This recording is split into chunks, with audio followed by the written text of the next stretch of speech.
Hello and welcome to the Wheel of Crime podcast, the podcast where two ladies play games, shout profanities, and laugh way too often. Also, this podcast does cover topics of sensitive nature, and as such, listener discretion is advised.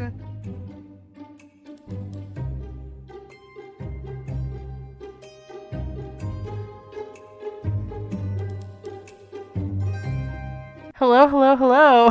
Welcome to another episode of the Wheel of Crime podcast. My name is Jenn. My name is Emily. And I'm here. What's up, Em? What's up is I'm fucking tired. What else is up? Chicken butt? That too, always, every day, always chicken butt. I don't know. I've been in a weird, silly mood lately where I think it's mostly not being able to sleep from the heat and also probably lack of proper diet and exercise.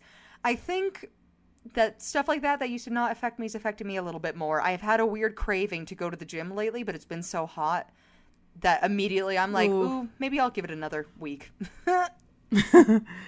I have no interest in sweating while I'm already sweating. That's the thing. But I am going to go for a swim tonight. We're going to the pool. Hey, so I'm excited about that's that. good. That would be perfect. Oh, I have a pool I could go to. Ooh, but it's also the summertime, so it's going to be full of children who have the same idea. I'm not going to do that. So, but you guys are going to have fun. See, we're going, because the pool that we're going to is open till like 10 p.m. So we're going to go at like 8 o'clock. So all the children will hopefully be gone. Yeah, mine's only open till like, I think 9. So kids are usually there right up till they close. And I do not have the spiritual energy it would take to be in an echoey chamber with a headache full of children. That sounds like hell on earth for me. Can't do it. No. But yeah, I don't know. The whole exercise thing, it's mostly because my back's been hurting a lot lately. Like, my upper back, too, where I'm kind of, like, at a point where I'm like, ooh, maybe I need to get up and do some stretches and some, like, rows, try to straighten things back out, because I'm getting a little shrimpy again, where your body just folds inwards. That iPhone neck that everybody's been getting, I've got that real bad right now. Yeah, I feel that on a spiritual level. Yep. The posture is not posturing. I am not cute. But I am shrimpy. And some people might be into that, so... I'm not cute, but I am sweaty! Yeah! Because that's hot. Literally. See, my phone is literally, like, hot to the touch right now because of how hot it is in this room. So I feel like on my side, I'm like, moving in, like, slow motion because my phone is like struggling. You are moving in slow motion, and also occasionally your voice turns slightly demonic where like it's slightly echoey and deeper, and I'm like, ooh, that's very on point for our podcast though. It's because my phone is like, help, I need a glass of water, right? Help me. See, mine, it just gives me a notification where it's like charging on hold until iPhone cools down, and I'm like, nice. Love it. Nice. All right. Well, Jen, what have you been up to? What should we chit-chat about before we start our episode? Honestly, I don't know. I could complain about the weather. There's a lot of things I could complain about. But we're trying to be different. We complain about the weather every single week, like a couple of boring old people. I just want it to be Halloween. I know. Okay, well, what about, have you been doing anything particularly summery and enjoying it? Well, I'm going to the pool tonight. Well, I mean, besides that, like, have you gone for, like, ice cream? Or, like, have you spent some time in the river? Or have you had a barbecue? I've done all of those except for the river. I've gone to a lake. But actually, I've never been down to, like, the Bow River for, like, I've obviously been to the Bow River, but I've never done, like, a beach day at the Bow River here. See, I don't know why. I've had a weird craving for it lately. I mean, is it really that weird when it's hot as balls and the sun's out all the time? Probably not. No. But I know I want to go rafting specifically. Like, I just really like the idea of, like, not like a blistering hot day like it's been. Like, I want it to cool down a bit and then go out on the river for, like, a little 3-hour float down the river of you and I's place of origin. There's a nice 3-hour one you can take from our hometown. From the fort something to the golf course called something else so I can my rough approximation where people might be able to guess where we're from, but maybe not. From the fort to the golf course, yes. Yes, it's about 3 hours, so I think that would be fun. Or I've been tempted to maybe see if I can get a couple people over for like a quiet weekend down, because I have a beach where I live too, for like a little suntan and reading some books or something in the shade might be nice. Oh, that sounds lovely. I've actually been trying to figure out a weekend or a time when me and my partner can come stay at the lake in which you figure reside. It out soon before it gets like too cold to do it, because if you want to come for like a day, we could always like do dinner in town, and then maybe the next day like do like a little suntan at the beach. Yeah, I want to do that. We need to figure that out. We should sit down after this podcast and figure out when we can make that happen. And hash it out, yes. See if our schedules align, finally. Because they never do. No, especially not lately. But yes, so that's kind of what my spirit has been telling me lately. And then I also did do a barbecue with my husband and my sister and her boyfriend, which was fun. But here's the thing. I did my research before this barbecue. I was like, how much food do I need to feed 4 people? Because for a barbecue, I'm like picturing stuff you put on the barbecue to eat, right? So things like potatoes, probably, maybe like vegetables for like a shish kebab type thing, and then meat, right? So this like thing that I read online, which of course is a lady with a blog, she's like, oh, you know, like small chicken breast, small salmon, like a couple bigger steaks were perfect for 4 people with like a little like veggie fry and a couple of potatoes. I was like, perfect, I'll just get that much food then, and it should be perfectly fine, because I didn't want leftovers, you know? I'm like, we'll make it like a fun thing too. So I went and I made like special marinades for each one of the meats too. Like I did a dill pickle chicken, I did an Asian lemon salmon, I did a savory barbecue steak, and I did a honey hot steak, right? Wow, I should come over to your house for a barbecue. I would love to cook for you, right? Because this is the best part. Then you just leave it overnight, and then it absorbs all this flavoring overnight, and then you just put it on the barbecue, and it tastes phenomenal. So I was all excited to be able to eat all of this food. Way too much food. Way too much food. This bitch, whoever she is online, is a liar. That is enough food to feed, for sure, probably 6 people, and have them be full enough to the point of it being painful. Like, somehow we were able to eat the potatoes, the veggies, one of the steaks, the salmon, and the chicken, but literally we got to the chicken part, and my Andrew, he cooked like the 2 chicken breasts, and I was like, I can't. Like, I had the teeniest, tiniest piece of one of the chicken breasts, and I was like, I'm so full, I will throw up if I keep eating. So I still have a steak marinating now for 2 days in my fridge, and now I'm like scared. I'm like, is it going to be gross now? So I'm going to try and make him cook it later so he can be outside where it's hot outside and all that. But you know, like, but I'm trying. I'm putting in the effort in. But he looked at me and he's like, Emily, you could have gone with like just the salmon probably, and everybody would have been full. And I was like, I'm crazy, I guess. I don't know what to tell you.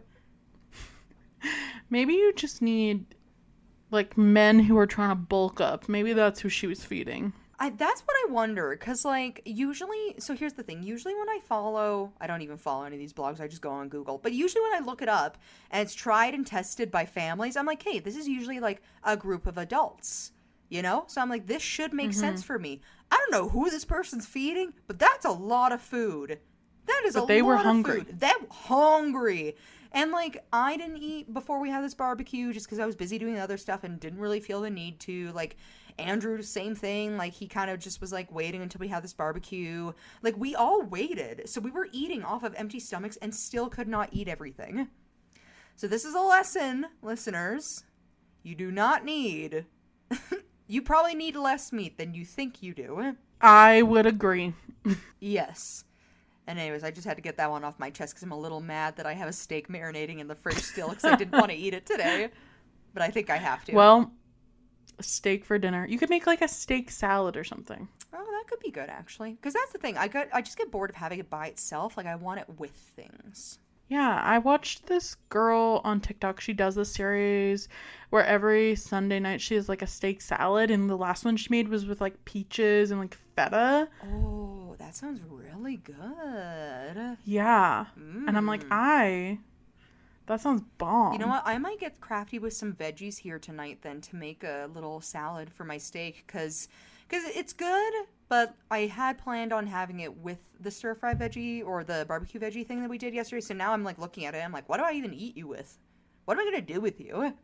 You're unwelcome in this household.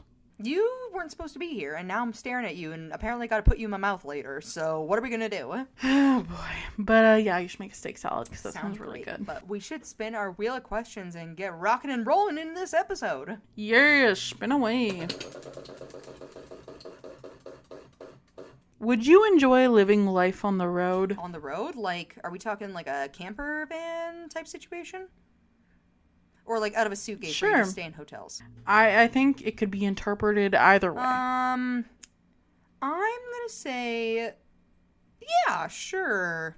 I mean, you kind of did it for a little bit. That's the thing. So like I already have a similar experience because for our dear listeners, I used to have a job where I was on the road 2 weeks of the month and doing a lot of like car travel. So I stayed like in hotels and stuff. So it wasn't really like living on the road, but kind of, I guess, at the same time. So I would say that's living life on the road. The thing is, it just gets boring. Like how I like to express myself artistically through my sense of style, and you're very limited on what you can bring with you when you're on the road. So I think as a younger person, yeah, for sure. Now I'm kind of involved more into my settling era where I'm like, I want a house with a storage room that I can put my shit in. I want to decorate. I need more room than just a regular camper van. Yeah. See, I don't think I could do like a camper van or like van life isn't really for me. And I like having a crash pad. You know, I like going on trips and like doing a bunch of stuff. But I also like having like a home base to come back to where like I can have all my things spread out and like, you know. Well, and to like if I was to think about like right now would I do something like that? No, because I honestly think that a camper life van or life on the road would be a lot of work because I'm not just managing myself anymore. It's me, my husband, and I have 2 cats. And I think that like when you start adding more beings into the mix of like life on the road, that gets super complicated. I don't know. I think it's different for everyone, and some people, I'm sure, make it work, and it works for them, whatever. But it is hard when you have animals or kids. I can't even imagine doing it with kids, but like animals, because I just feel like it's not always fair to them. And it's also, you know, kids especially need stability. There's like, I've seen a couple of like camper life videos where I always see the families with the kids. And to me, it looks very stressful because I feel like everybody also needs their own space, especially once your kids start to get a bit older and they're not like a baby anymore. They need their own crash pad. And if you live in a camper van, you don't really get that, or in a hotel because you're all sharing a hotel room. You don't really get that either. Not like lack of privacy. But then also with animals, the camper life kind of thing where I've seen where I'm like, it makes sense for the animals is it's like a singular person with like a cat and where dog. They kind of are already spending all of their time with this animal, and when they leave, they bring the animal with them. That makes sense to me, but like if it's like a couple and a pet, I'm like, okay, we're like, it's starting to feel a little full all of a sudden. And I have a bird, so she would hate life on the road. I think would be her hell on earth. She would be like, this is literally the worst thing that's ever happened to me. Her water would be flying around. She wouldn't be able to eat her millet because she'd go to take a bite and John would like swerve the wheel around and she'd fly across the cage and be like, my damn millet didn't even get in my mouth. Yeah, I don't think it would be right for me at this point in my life. All right, let's spin for our next question.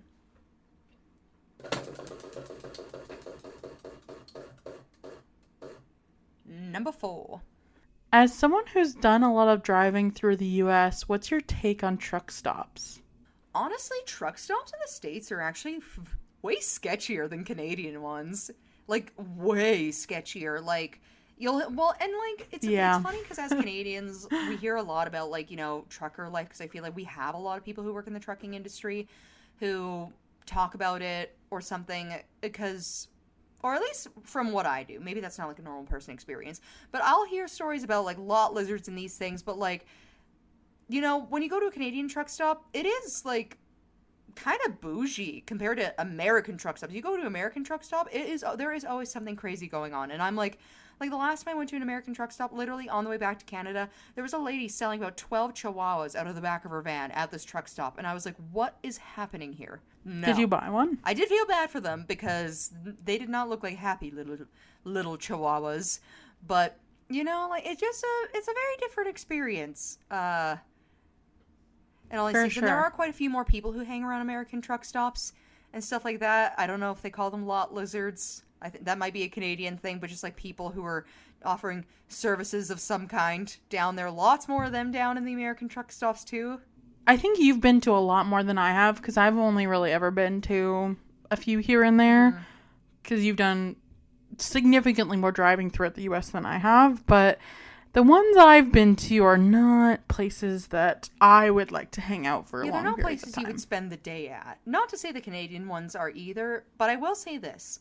In Canada, the way that truck stops are set up, usually they have like a few fast food places like a Tim Hortons or an A&W or something. And a lot of families will be doing road trips. So they make their stops at these truck stops and they're a little bit bigger. Like sometimes families will stay there for like 2 or 3 hours, you know, use the bathrooms, have a snack, chill out for a bit. So they're not... There's usually some sort of like site to be seen, or like some sort of like visitor center. That's a type very thing. normal thing for Canadian truck stops. Whereas the American ones, you do not want to be there for anything more than 20 minutes. If you're spending hours of your day at a truck stop, like, that's bad news. There was maybe one time where Andrew and I, when we were, I think it was on our way to California, we were at a truck stop, and we ended up being there for like an hour and a half because he had to take like a phone call, and the service was just really bad. Because the other thing too, when we're talking road travel between Canada and America, Canada, the reception is insanely good. If you are driving from like Calgary, get off the computer. Sorry.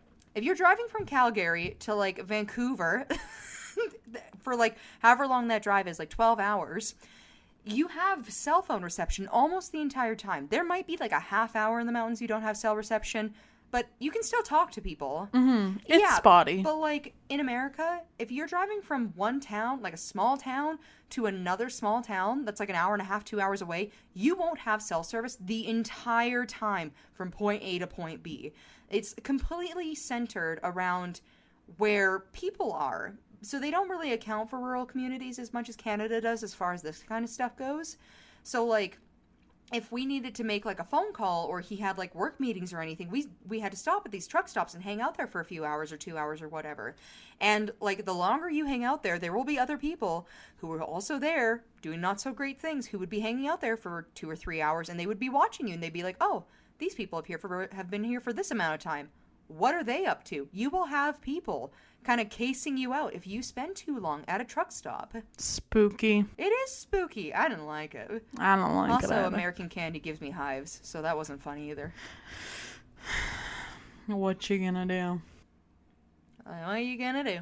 Alright. We should spin for our next question. Yes.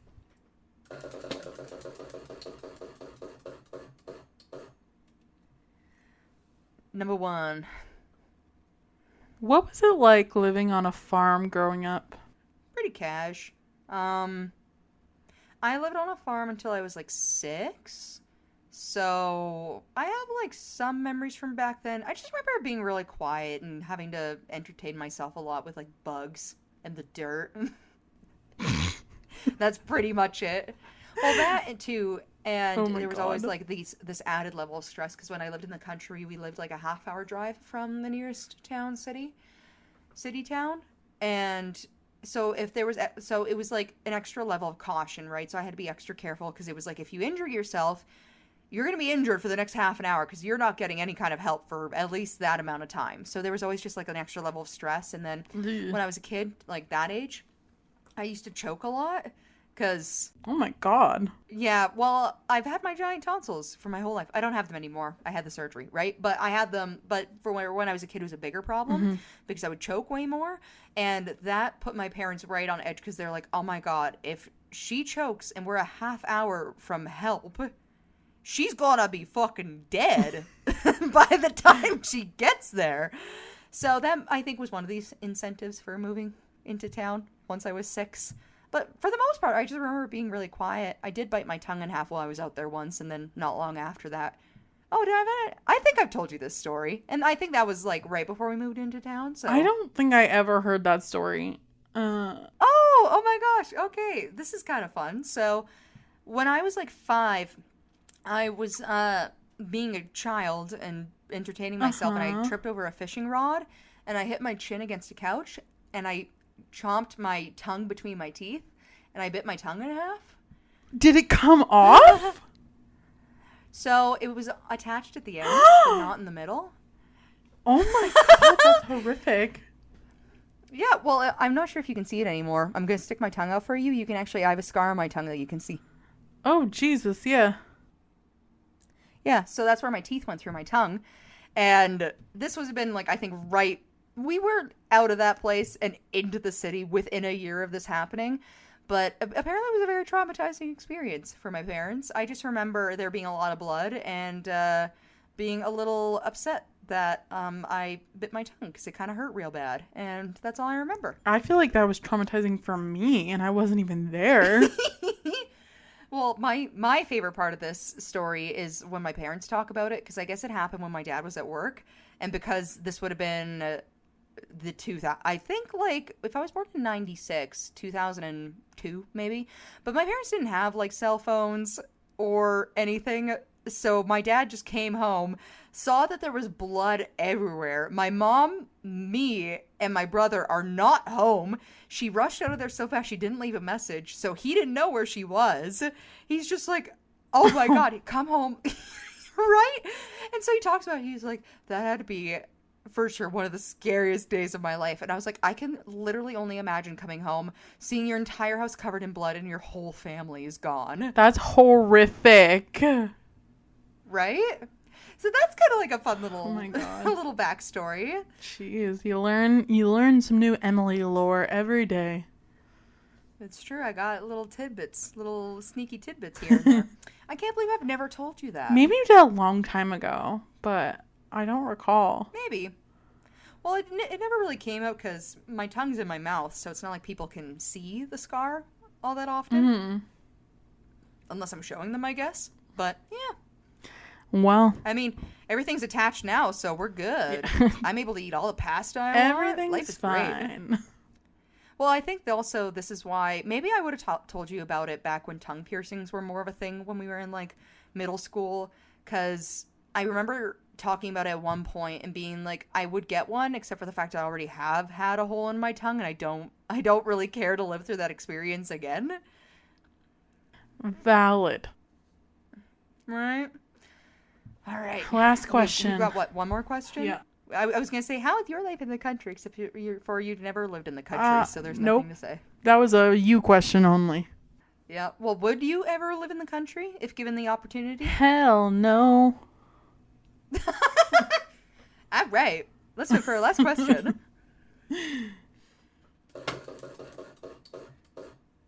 Number 2, but also your voice is filtering again. So when you said hell no, it sounded like a robot. So it was like, hell no. Did you ever really want to do something as a kid, but your parents wouldn't let you? Every fucking day. Like, name whatever you want, and I probably wanted to do it and wasn't allowed to do it.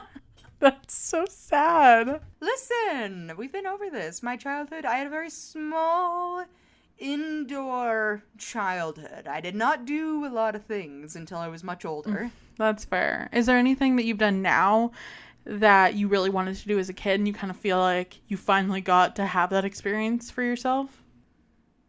Oh, lots of things. There's been lots of, like, movies that I wanted to watch as a kid that I finally was able to when I was, like, an adult. Well, let me think of what else. Growing up, I always really wanted to, like, ride, like, a quad and stuff like that. So I finally have had the chance to do something like that. I don't know. Like I said, literally name probably anything, and I wasn't allowed to do it, and I've now had the chance to do it. Other than a horse. I was never allowed to ride a horse. That's still on my bucket list as something that I would like to do nowadays. I don't know. What about yourself? Is there anything specifically that stands out in your memory that you remember your parents being like, hell no, and now you're like, hell yeah? Nothing crazy. Honestly, my parents pretty much let me do what I wanted within reason. Like, if they could make it happen for me, they usually would. You know, there were certain things like getting a tattoo where I had to wait till I was 18. But honestly, looking back, I'm grateful for that. So... Yeah, that's why, like, I like that you said within reason, because these things, like, make sense to me, you know? Like, I feel like if I was allowed to get a tattoo at 16, I would hate it today, knowing what kind of things I thought were cool when I was 16. I would for sure be like, well, fuck me, I have to get this lasered off now. Or covered up or something. Do something crafty with it. Yeah. Yeah, I'm trying to think if there was anything else specific, but I don't know. Yeah, I think that's pretty much all I got. I'm surprised your parents never let you ride a quad growing up. I feel like that would have been a thing that you guys would have done as like a family. Well, I was allowed to watch other people ride quads. I just myself wasn't allowed to ride a quad. Because it's not ladylike for girls in dresses to be on quads. Gotcha. Yeah, you see? Alright, well, with that, I'm not going to get riled up again. I was already mad before this episode started. I was going to say,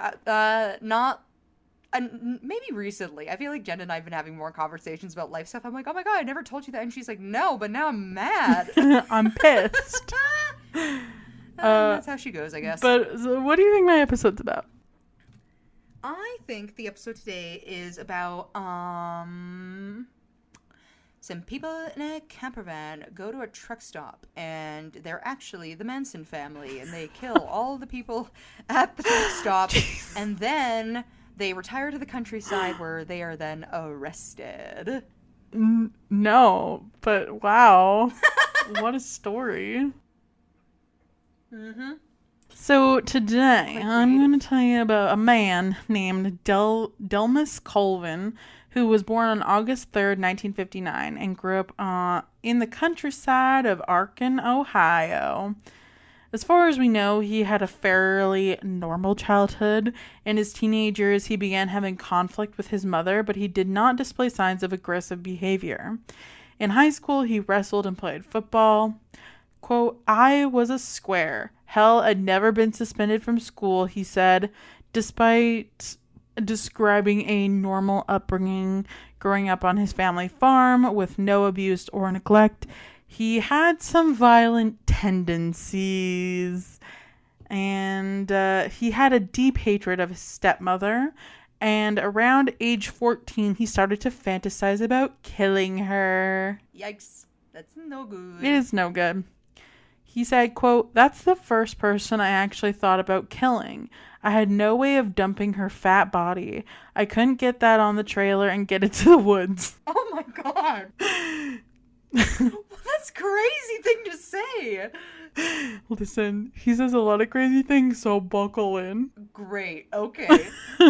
So another reason why killing his stepmom wasn't going to be as simple as he'd like is because he didn't have access to a gun. But thank God, like, one good thing in the story. Yeah, that's one thing he didn't need. He did, however, have a bow and arrow. He said, quote, a compound bow. It was huge back then. Dellmus said one day he was showing his brother how to shoot the bow. His brother fired a stray arrow that sent the arrow through a window and into a cabinet where their stepmom was busy cooking. She swore up and down that I was trying to kill her, and I let her believe that too. Ever since then, she was scared to death of me. Which, awesome. I would love having a fucking homicidal stepson. Great.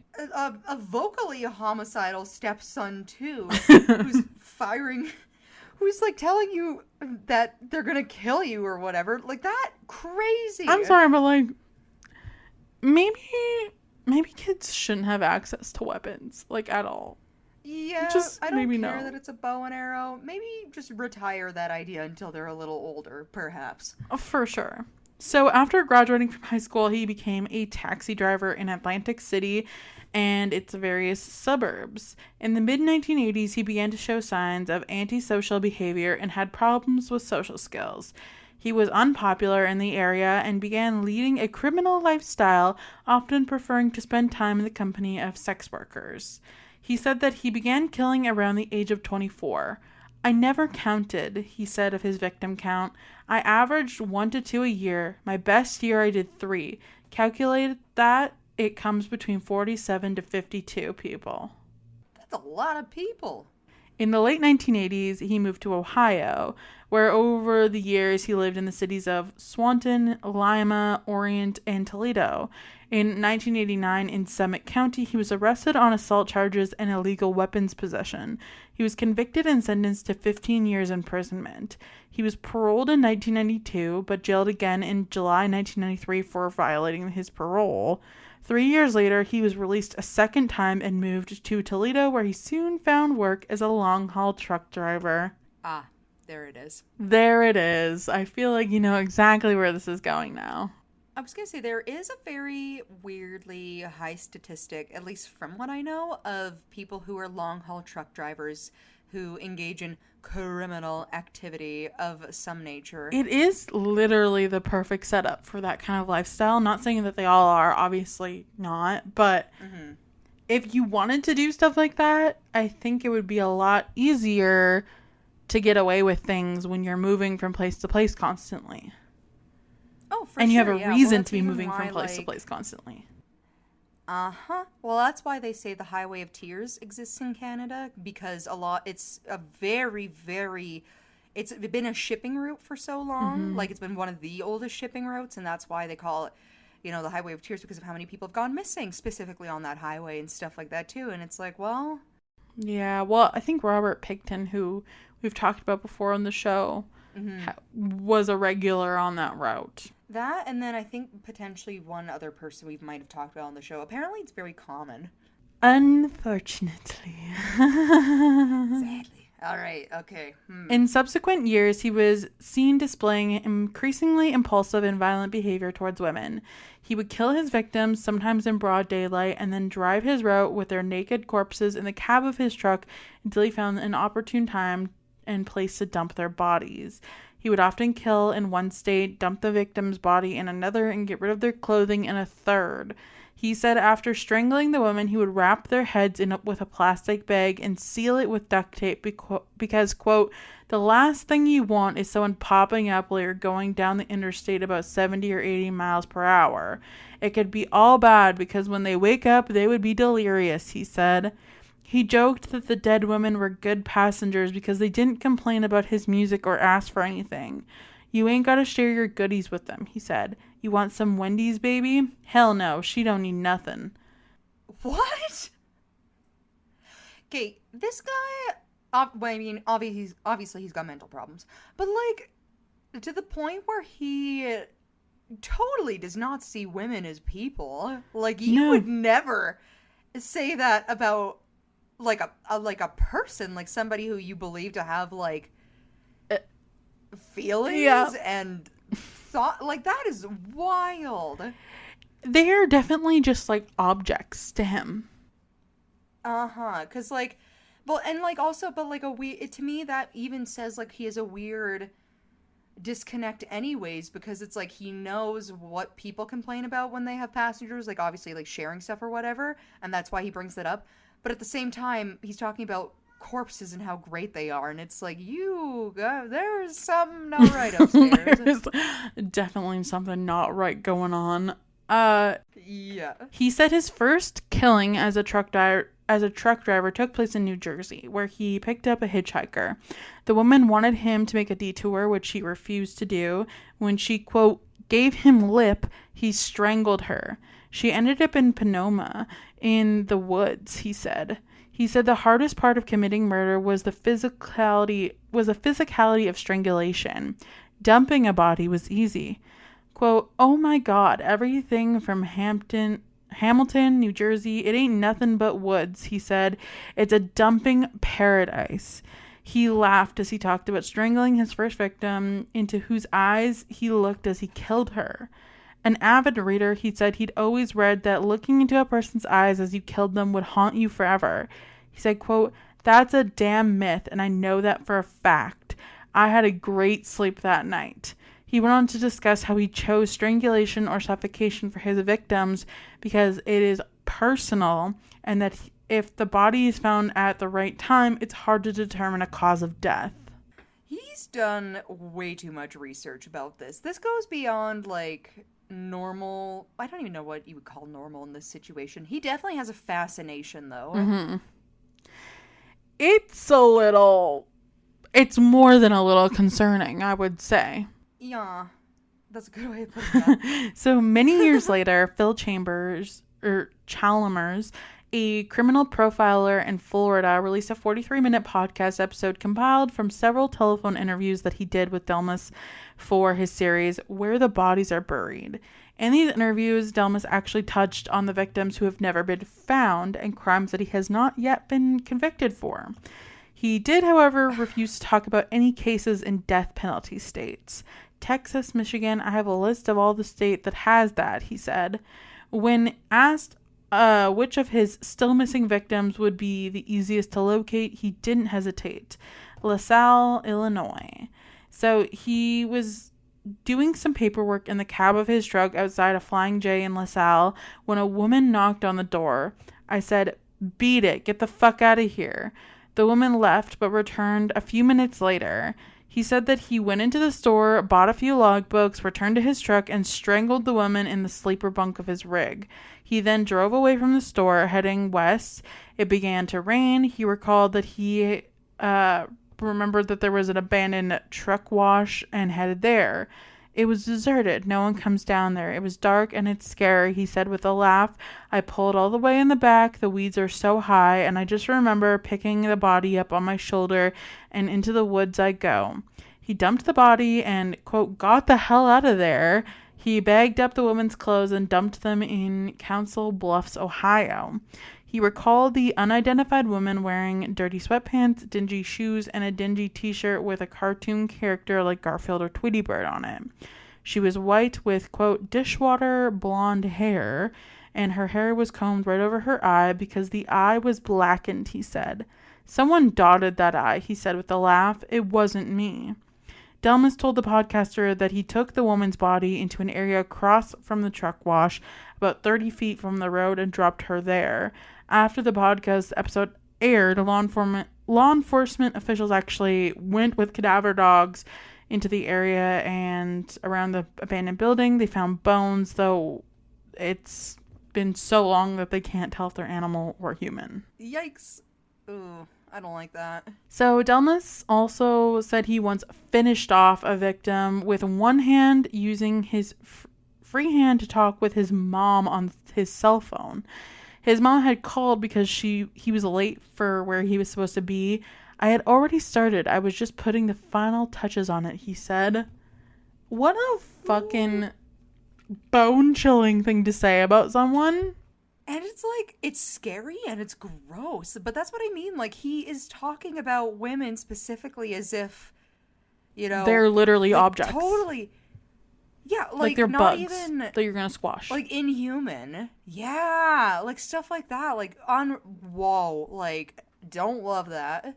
In April 2004, he was finally arrested after a woman contacted police claiming that Dellmus kidnapped her from a truck stop, robbed her, beat her, and attempted to rape her, but she managed to escape. During the investigation, a blood and saliva sample was taken from him for DNA testing in order to see if he had committed any other similar crimes in the past. In November 2005, based on the DNA results, Dellmus was charged with the murders of two women, 33-year-old Jackie Simpson and 37-year-old Melissa Weber, who were murdered in Toledo on April 16th and May 9th, 2003, respectively. In addition, he was charged with a rape that occurred at the same year. Jackie was smothered with a pillow at a South Toledo motel. Her decomposed remains were found on April 23rd, 2003, under some bushes. He said that he killed Jackie because she was annoying him. Quote, all the time she was there, she was crying about her mama and her fucking creepy uncle, he said. I don't care about that. I just got tired of her fucking whining. Dellmus said that he kept Jackie's body in his truck for months, even driving to a court date on a burglary charge with her decomposing remains in tow. Like, Imagine how much that fucking truck would reek.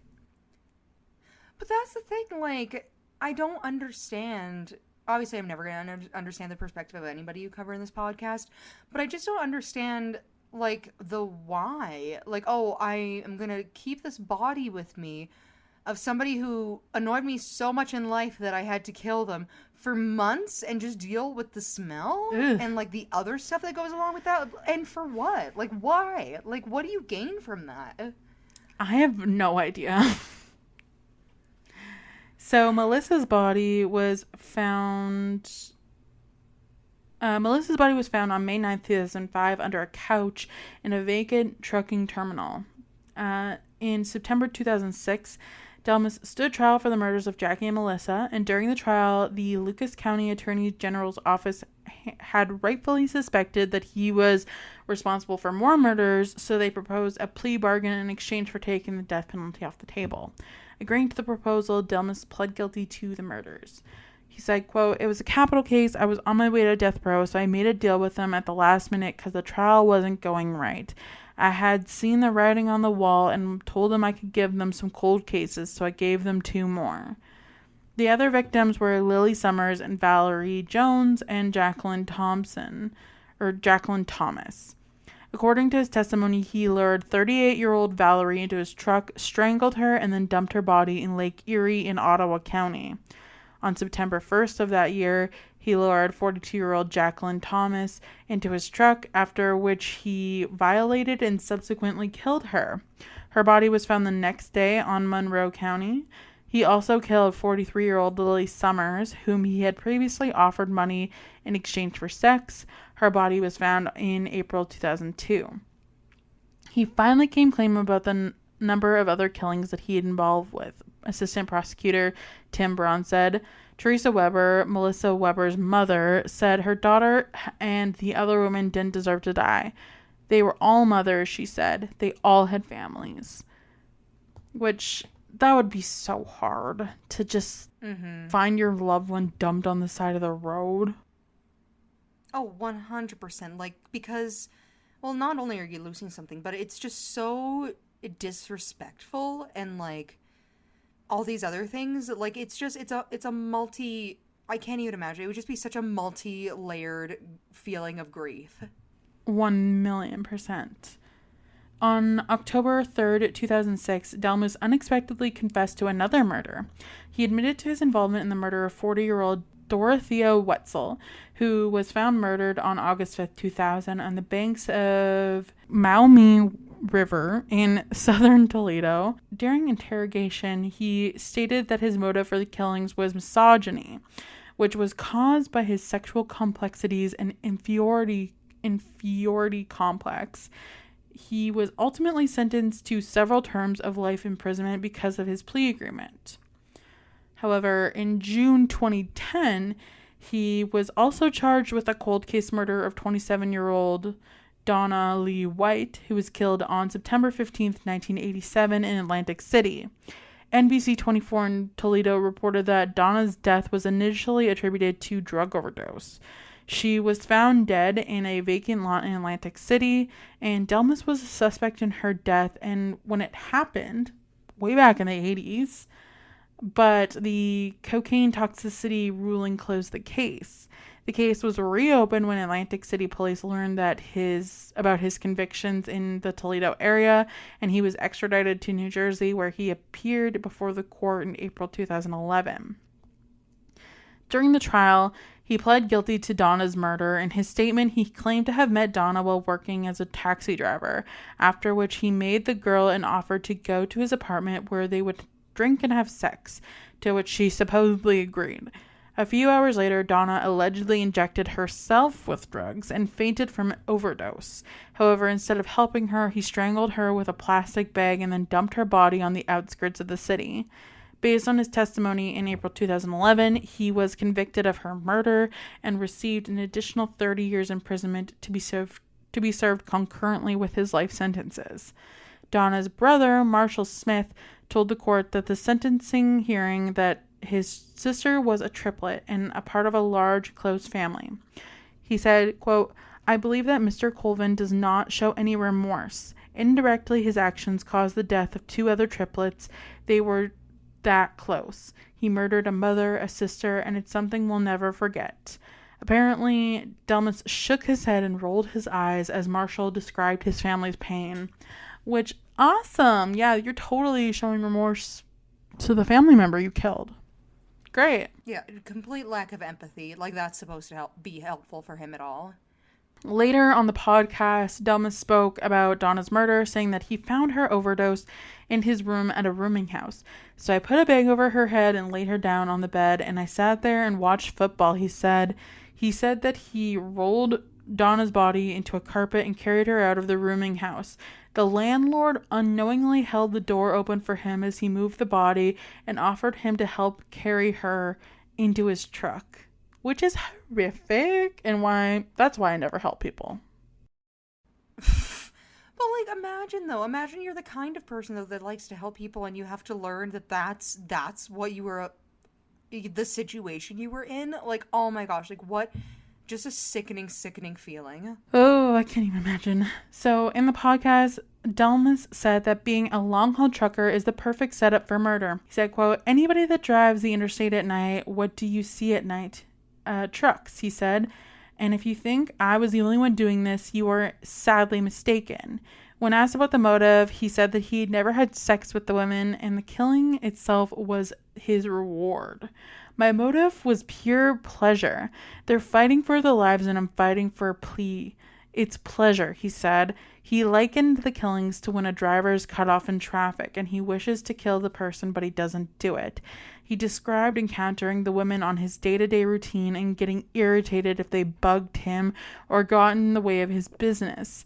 Unlike driver in traffic, he acted on his irritation. Dellmus said, "Believe me, you feel a lot better," he said with a laugh. Which is disgusting. Everything that comes out of his mouth is just vile. Like, just nothing but red flags this entire time. I don't know. It kind of bothers me, though, that they so quickly ruled out Donna's murder as, oh, she just, overdosed, when they could have caught this guy, literally in the 80s instead of in the 2000s, you know? But that's there's so many cases, though, where they come up with this, where there is somebody who, say, kills multiple people, a serial killer, but they'll pick out these, random ones that they did, and they're like, well, for these different reasons, and it's like, okay, but I don't know. It's so frustrating. Yeah, I feel like it's whoever's investigating these cases not taking people who have a drug addiction or are sex workers seriously and thinking they must have done something to put this on themselves, almost you have to put themselves in this situation, not caring as much about those cases as they do, others. Well, yeah, because it's the same issue that this guy, his whole mentality about women not seeing them as people, literally the victims are, again, being victims of another mentality where they have other people who are looking at them and their case and being like, well, they did this in life, so that, these different things. And it's like, at the end of the day, they were murdered. Are still people who were murdered, regardless of what their occupation or what they did was. Yeah, I don't know. It drives me crazy that when these cases aren't taken seriously, especially early on, and you're like, you could have saved, he says around 52 people that he killed. You could have saved 51 other people if you'd taken this one case seriously. That's the thing, right? And then it's like, oh, well, that's just upon reflection, or how were we supposed to know? It's like, you should have been able to see the signs. Even look at how he's talking about his victims, to law enforcement and everything. That is nothing but a dead giveaway for how he has been acting this whole time. It's very scary, and honestly, I don't think he is eligible for parole. I don't recall. But I hope he never gets it if he is. Because this man will kill again. He's ready to murder. Oh, well, he doesn't see it as any different than how you might treat somebody who... He equates it to cutting someone off in traffic. That's the thing. It's like he doesn't treat it any differently than if you find somebody annoying on Facebook. He just sees it as, your existence bothers me. It's my job to take you out. And that is so scary. It's very scary when, I don't know, like, he just doesn't see. I think once you lose humanity and, like, lose, like, seeing others as people, that's, like, one of the scariest things that could happen, because then what's stopping you from doing anything, you know? That's the thing. Like, that's like you just said, this is somebody who would 100% kill again. Yeah. Ugh. I hate it. I really hate it. Yeah. Ew. Yep. Mm-hmm. But yeah, that's all for my episode today. I hope it left you. I hope it didn't leave you feeling cheery, because that would be concerning. Thank you for introducing us to a new gross maniac on the show. You're welcome. That's my job. All right. Well, if you liked today's episode, you can leave us a review on wherever you listen to your podcasts. You can check us out on our website, which is www.wheelofcrime.com. You can follow us on social media at Twitter, Instagram, Facebook, and TikTok, all at Wheel of Crime. You can donate to the show, Wheel of Crime at Patreon. You can send us an email, wheelofcrime@gmail.com. And lastly, if you listen to the show and perhaps you know somebody who knows a little bit more about, you know, this case or long-haul truck driver murders or serial killers, be sure to submit a story. We do still have our Campfire Story listener episode coming up here soon at the end of the summer, in which we will read out some of your listener stories. And yeah, and that's all good fun, and we always have fun with that. So feel free. And beyond that, I think that is about it for me anyways. Yes, that's it. That's all. And we'll see you next week for another new episode. Okay, bye. Bye.